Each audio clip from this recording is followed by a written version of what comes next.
একটা প্রশ্নের উত্তর দে তুই। এসে বুঝতে পারলাম না, এখনই তো শুরু হয়ে গেছে। জানার কোনো আগ্রহ নাই, অশিক্ষিত ফালতু।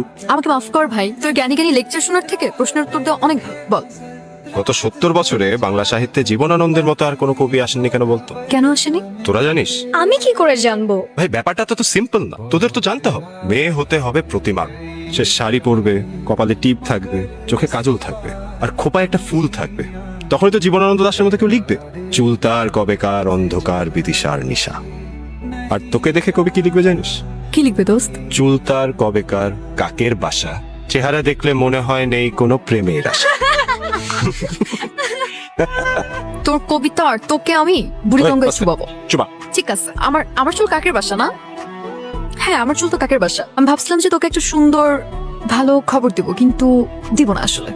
বন্ধু, তোমার চুলের মতো চুল পুরো ক্যাম্পাসে আর অন্য কোনো মেন নাই। তোর চুল নিয়ে আমি কবিতা লিখবো বন্ধু। তোর সব প্রেমিকে এক এক করে আমি পাঠাবো, তারা তোকে সেসব কবিতা আবার ডেলিভারি দেবে বন্ধু। তোর চুল সুন্দর, তোর নখ সুন্দর। শোন, তোর কবিতা দিয়ে না আমার পেট ফুটবে না, আমার ক্ষুধা লাগছে, আমি ক্যান্টিনে গেলাম। না না না, বন্ধু বলে যাও বন্ধু, প্লিজ বন্ধু বন্ধু বন্ধু বন্ধু। তোর কবিতা তুই পড়। ভাবছিলাম একটা ভালো কথা বলবো, বলবো না। বললে বল, না বললে নাই। মারিয়া তোর সাথে কালকে দেখা করতে চাইছে। এত তাড়াতাড়ি ম্যানেজ করলে কিভাবে? বল না, বল না কিভাবে ম্যানেজ করলি? ছাড়। কি ছাড়? হাতটা ছাড়। বল না। এত খুশি হবার কিছু হয় নাই, আল্লাহর দোহাই দিয়ে কালকে আমার মানিজ্যটা রক্ষা করিস। 19টা মেয়ের সাথে ডেট ফিক্স করে দিস, একটা মেয়েও তোকে পছন্দ করে নাই।